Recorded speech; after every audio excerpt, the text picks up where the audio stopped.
welcome back to Drunk Storytime with Quefish. I am drunk and I am Quefish. I am still out of Mummy's sippy cup. I honestly could not tell you how many I've had. But I'm having Irish whiskey, or Irish cream, sorry. Irish whiskey is something different. As I found out from my grandfather, when he offered me Irish whiskey, and I about died. I was like, oh, not what I expected, Grandpa, thank you. But yeah, my grandfather always, once he realized that I was a drinker, he was always like, oh, would you like this or this or this or whatever he had. He lived with my mom, and he always offered me something. And God, I wish I could remember what it was that he started offering me. And I was like, I cannot drink that. It's gross. Because I did try it one time. I don't remember. But I do remember that every year for Christmas I would get him some Irish whiskey. That was what he wanted. And I don't drink it. I drink Irish cream. It's totally different. Anyway. Back to the seriousness. Drunk story time with Quefish is serious business. We are back with chapter 19 of Not That Bad When You Get Used to It by Chamyl. I've never actually asked them how to pronounce that, so I'm assuming that Chamyl is correct because they do like my videos and they've never said, hey, you're pronouncing my name wrong. So it's either Chamyl or Chamyl. I'm going to go with Chamyl because it sounds nicer. And of course they're going to come back and say, no, it's actually not that. Sorry. I can't believe I've never asked that. Anyway. 2 minutes down the drain. You didn't care. Chapter 19. Booty Dial. The prompt was Misadventures with Technology. I love this. And this is a cold read. I didn't mention that last time, but I do prefer to do my crack fic readings cold. I actually prefer to do most of my drunk readings cold because it's so much funnier that way.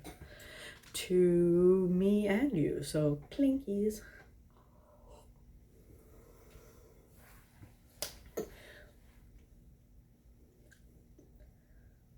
Watch you eat cake? Seriously? What the hell's come over him? The fact that they are friendlier now doesn't mean he can just say things like that. Crowley spends 3 days kicking himself for it. Sure, in the last year or so, Aziraphale has held his hand several times during their walk through the park or their dinners at the Ritz. And there have been a few surreptitious kisses, too, here and there. And on one notable occasion, just a week ago, the angel has got a bit carried away, licking into Crowley's mouth and then even straddling him, the heavy pressure of his weight hot and pleasant in Crowley's lap, and the demon has very nearly come inside of his pants. He's been thinking about it every single day since then. He sits up in bed and opens his laptop, taken by the sudden urge to video call his angel, to see his face light up when he says his name, as he always does. Crowley, he'd sigh, and every time it's like watching storm clouds part over the sea, painting the quiet waves gold and silver. Or some romantic shit like that. Don't ask Crowley, he's just a foul fiend and doesn't do romance. Nope. He hesitates for a long time with his finger over the call button. He just got Aziraphale a brand new tablet. The angel could ask her...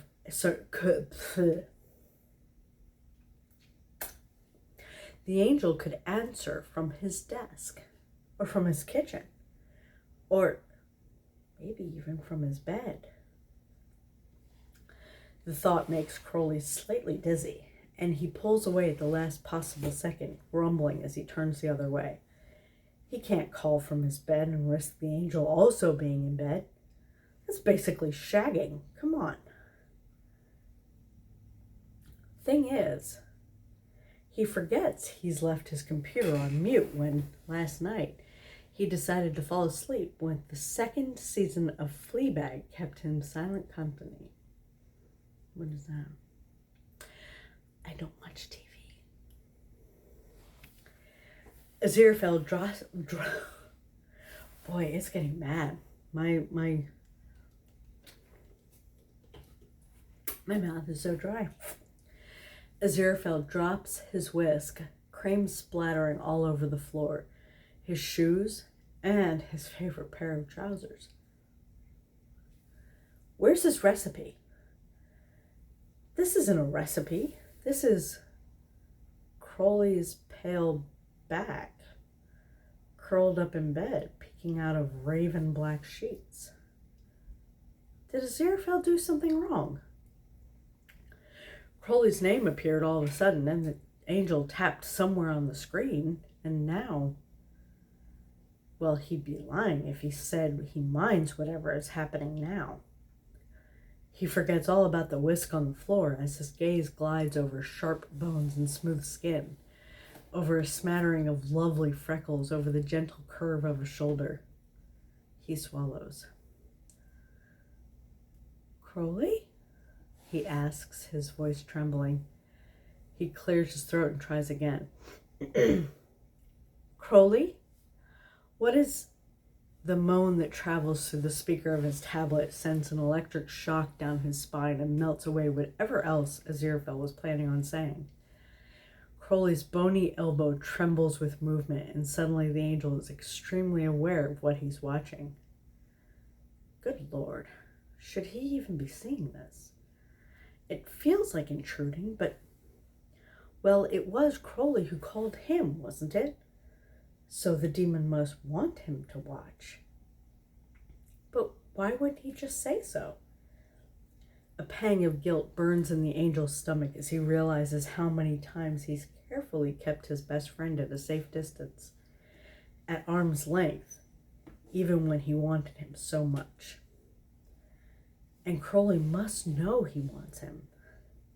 Some days, Aziraphale feels like it's written on his forehead in all caps. I love this demon, and I would rather do rather unholy things to him. Small wonder that Crowley wouldn't ask.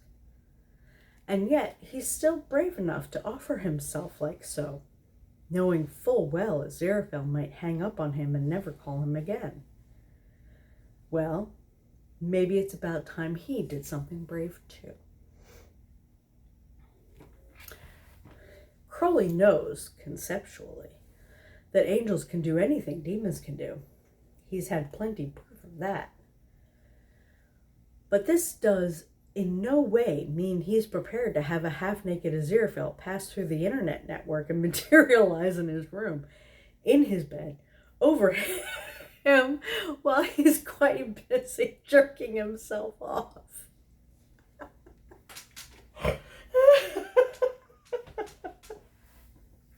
I love it. He makes a completely undignified yelp as Aziraphale lands on top of him, knees on either side of his body, pinning him down. He screeches as he takes in the angel's open shirt, the dusting of golden hair on his chest, the complete absence of trousers, the rolled backs. Wait a minute, he's got a shirt and no pants, no trousers. The rolled back sleeves and the sock garters over his knees.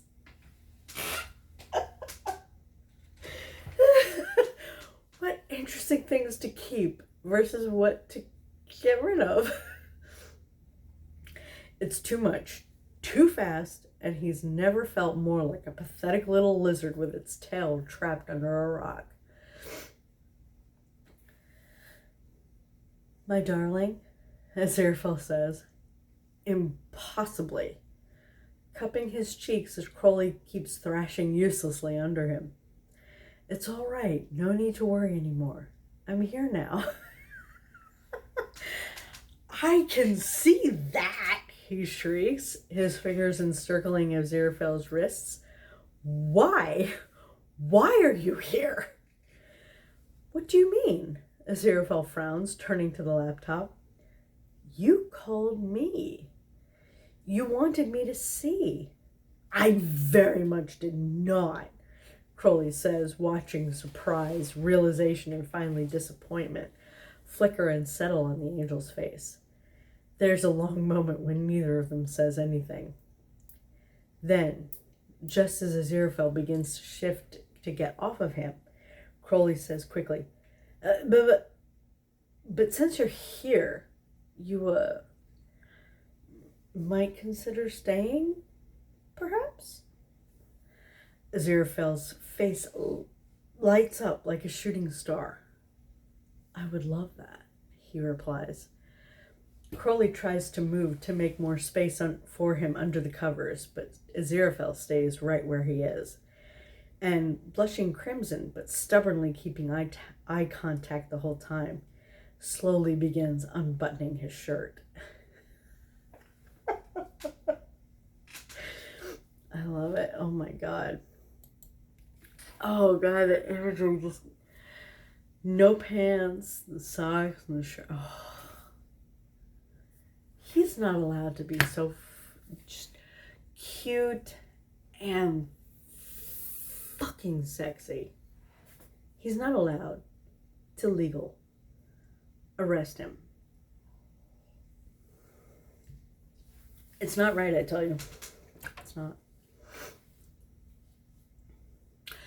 Chapter 20, which I actually believe, let's see, 10, 11, it's 20. No one cares. A great boss. Oh no. Prompt the Dowling.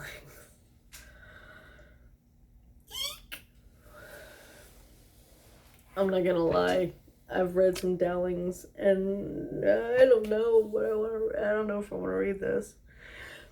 Okay.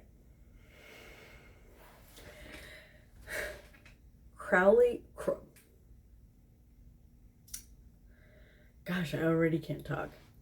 Crowley and Aziraphale had not expected Harriet Dowling to be, all things considered, quite a good employer to work for. Also, they had not expected that this job would be quite so boring. Having literal supernatural powers at their disposal, the work that would have been hard and demanding for a mere mortal is incredibly easy for the two of them. Which means that when they aren't trying to influence the Antichrist, the adversary, destroyer of kings, angel of the bottomless pit, great beast that is called dragon, prince of this world, father of lies, spawn of Satan, and lord of darkness, towards the light or the darkness, they have a lot of free time to spend being bored out of their minds. Which explains at least half of what happens 3 years after being hired by the Dowlings on a drunken Friday night. It starts with an argument. My dear, I only meant, Aziraphale hiccups, making the wise decision of leaving his half-full glass of single malt whiskey on the table. It hardly seems appropriate. Gosh, this sounds really normal for me. It hardly seems appropriate to gift an 8-year-old boy a live 10 tart big black spider. What's wrong with stuffed animal? Something inoffensive, like a teddy bear or a bunny. A bunny? Crowley repeats, eyebrows scrunched together for a long moment as if he had all but forgotten what a bunny is. That's ridiculous. And I'm not taking any advice from you, Angel. Not after the way you butchered those roses in the garden. Oh, they'll grow back, Aziraphale says, waving a dismissive hand in the air. That's the entire point of pruning them. You're a terrible gardener, Crowley says to his glass, and Aziraphale shoots to his feet, and then immediately wobbles, regretting standing up so fast the room spun around him for a long, terrifying moment. I am doing perfectly well, thank you. He smooths down his jacket, holding his chin up in the air, a determined look on his face. Although, if I'm being honest, I don't think the same can be said about you. Crowley grins. You don't know the first thing about being a nanny. I would do much better than you, Aziraphale replies, illustrating his point by drowning the rest of his whiskey in a single gulp. I don't think I can do that.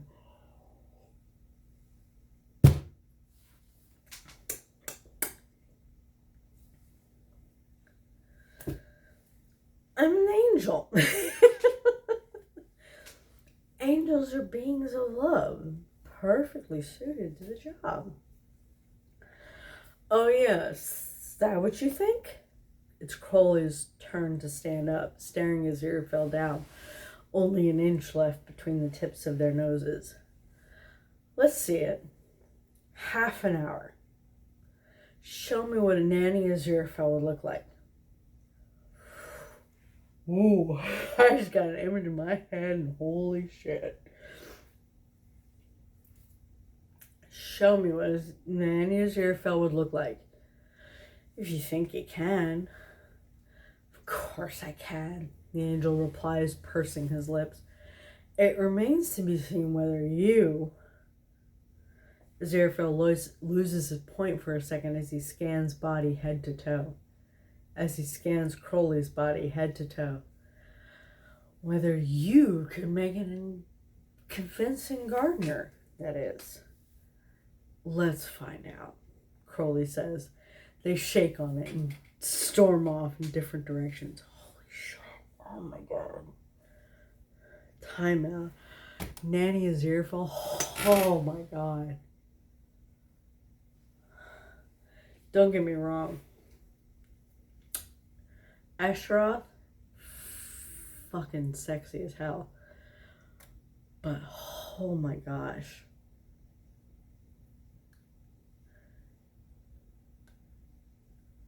I'm gonna get back to the story before I have to start this video. What is that? Crowley spits out, his gaze taking in Aziraphale's new look. The vintage heels, the lace garter peeking out from his too tight, too short skirt. No! The baby blue shirt straining to hold in the angel's brand new breasts. You look like Mrs. Doubtfire wasn't making enough money during the day and had to take a second job as a... Don't be crass now, Aziraphale warns him, sticking up a perfectly manicured finger in all its bubblegum pink nail polish glory. I don't know who this Mrs. Doubtfire is, but no doubt a respectable woman. Rather, he looks Crowley up and down. What do you think you're doing? You dress as a gardener, Crowley replies, standing up straight, perfectly aware that his shirt is halfway open down his chest and that the bib of his denim dungarees is folded down over his front with its braces around his thighs. Oh my god, that's such a sexy look. He sneers. What makes you think a nanny would dress like that?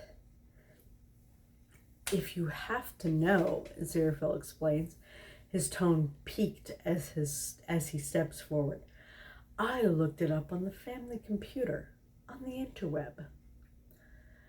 Oh, you looked up nanny outfit on Google. Crowley tilts his head back and lets out a short bark of laughter. Well, that explains it. When he looks back down, Aziraphale is much closer, his hands on the demon's chest as he struggles with his shirt, apparently trying to button him up. Ridiculous. Absolutely ridiculous. Yes, indeed, Crowley replies, mirroring Aziraphale as he reaches out to unbutton the angel's shirt. It needs very little encouragement to pop open, revealing a lacy bra that Crowley is sure wouldn't be out of place in a museum, and has no business looking this hot. Don't distract me. Aziraphale swats his hands away, his cheeks blushing with more than just makeup. and Crowley refrains from pointing out that the angel hasn't done up a single button. His soft, warm hands have been fluttering frantically and uselessly on the skin of his chest for a while now. Just pawing. That's fantastic. His thoughts are soon occupied anyway by the way the angel grasps at his hips. And did you make these tighter on purpose, you foul fiend? Obviously, Crowley thinks. Just because he has to wear a costume doesn't mean he has to look bad. Not as tight as this skirt. Crowley fires back, sneaking his hands behind Aziraphale's back to find the skirt's zipper and pull it down in one smooth motion. One he's practiced on his own skirts 1,000 times. It falls to the floor and Crowley's mouth goes dry at the sight of the angel's hard cock straining against lacy panties. Ooh! He has to give it to Aziraphale. When he goes up, he goes all out. Fuck. He groans. If Harriet Dowling were to walk into the garden shed to find out where the hell his nanny and gardener... Her nanny and gardener have disappeared to, she'd find only a tangle of limbs on the floor, an ethereal being on his back, breasts spilling out of his carefully selected bra, his panties around his ankles, as the demon he's quite energetically clinging to moves over him, long fingers wrapped around both their cocks as their moans fill the small space around them. Fortunately, if there's something Harriet has learned in her first month with her new employees, it's to never, ever invade the nanny or the gardener's privacy on their day off. It's not worth the trouble or the trauma. And in short, that's what makes her a great boss.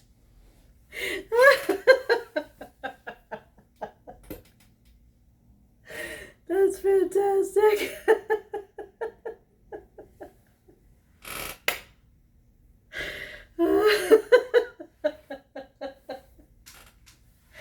That's fantastic. Harry knows better. As we all should. Let's get real, right? That's awesome. You looked up a nanny costume on Google? Oh, poor Aziraphale. Not saying he did not probably look amazing. Because, let's face it, who doesn't need to see those thighs in stockings and a skirt? Maybe it's just me. I doubt it's just me. Oh gosh, I loved it. These were not that bad when you get used to it. Chapters and I think it's 19 and 20 of Chamyl. So thank you so much for joining me. I love it.